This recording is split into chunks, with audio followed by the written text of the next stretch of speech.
Hi, I'm Kathy. I'm the Adult Services Librarian in Waynesville.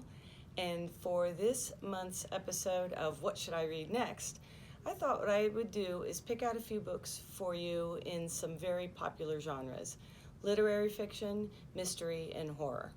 So let's get started. The first stack I want to talk to you about is literary fiction. I get the question a lot about what is the difference between literary fiction and popular fiction. So let me just explain real quickly what it is. Literary fiction is fiction that focuses on the characters and the stories moved along by the characters rather than a plot. So popular fiction will have a broader viewpoint and focuses more on imaginary details than literary fiction does. It's a very popular genre. So the first book that I want to highlight in that genre is this book called The Glass Hotel by Emily St. John Mandel. This is from the award-winning author of the book Station 11, which came out a few years ago. It's a really great young adult dystopian fiction novel. But her newest novel is set at the intersection of two seemingly unconnected events. One is a massive Ponzi scheme collapse, and the other event is a mysterious disappearance of a woman from a ship at sea. This story is a captivating story of crisis and survival, and it takes the readers through places that we tend not to notice or really see in our lives, like a campground for the near homeless, an underground electronica dance club, and the business of international shipping. It's a portrait of greed, guilt, love, and delusion, and the unintended consequences in the many ways that we search for meaning in our lives. That's The Glass Hotel. The next one is by Emma Donoghue, Pool of the Stars. You may remember the book Room, which was made into a movie. That's Emma Donoghue, and all of her books have been highly acclaimed. Her most recent one's no different. So this novel is set in Dublin in 1918 in a maternity ward at the height of the Spanish flu. It is set in Ireland, which was being ravaged by war and disease. And Nurse Julia Power works at an understaffed hospital in the city center, where expecting mothers who have come down with the flu are all being quarantined together. So into Julia's regimented world step two outsiders: a doctor rumored to be a rebel on the run from the police, and a young volunteer helper. These women will change each other's lives in unexpected ways. This is a classic, new classic of hope and survival against all odds. Emma Donoghue, Pool of the Stars. And the last one in the literary category is Jack by Marilynne Robinson. Marilynne won the Pulitzer Prize for Gilead many years ago. And this is the fourth in the series, Home, Gilead, Lila, and now Jack. This mythical world of Gilead, Iowa is the setting of that series of novels. Its beloved characters have illuminated the complexities of American history, the power of our emotions, and the wonders of the sacred.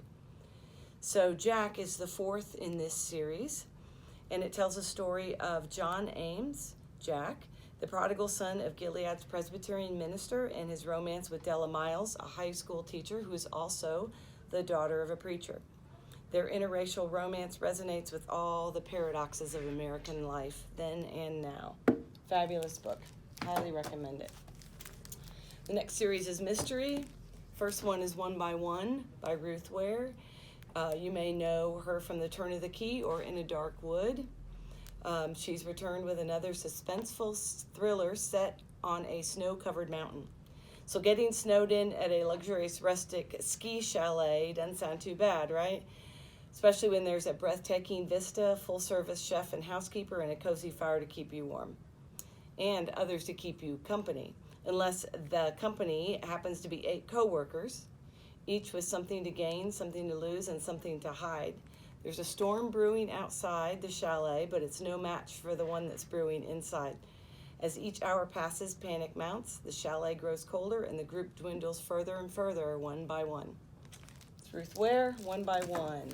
A Divided Loyalty by Charles Todd. This is a mother and son writing duo, very famous for their Scotland Yard mysteries. The main character is Ian Rutledge.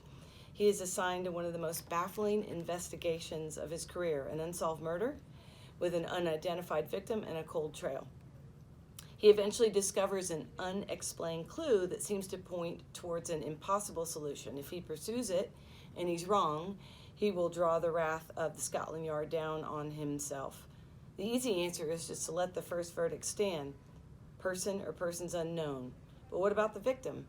And what does he owe to this tragic young woman, and where do his loyalties lie? It's Charles Todd, Divided Loyalty. And the last one, Things in Jars by Jess Kidd. This is set in Victorian London. This new mystery is about a bold and courageous female sleuth. Her name is Bertie Devine, as she wades through the murky world of collectors and criminals to recover a remarkable child. Winding her way through the sooty streets of Victorian London, Bertie won't rest till she finds this missing young girl, even if it means unearthing secrets about her past she'd rather keep buried. Things in Jars explores what it means to be human in inhumane times. It's by Jess Kidd. And the last genre that I would like to highlight today is horror. The first one I'd like to mention is The Hollow Ones by Guillermo del Toro and Chuck Hogan. This book is about a horrific crime that defies explanation. A rookie FBI agent in uncharted territory and an extraordinary hero for the ages. An investigation spirals out of control in this heart-pounding thriller. This is from the author who brought us the very popular Strain trilogy. This is a strange, terrifying, and darkly wondrous world of suspense, mystery, and literary horror. The Hollow Ones is a chilling, spellbinding tale.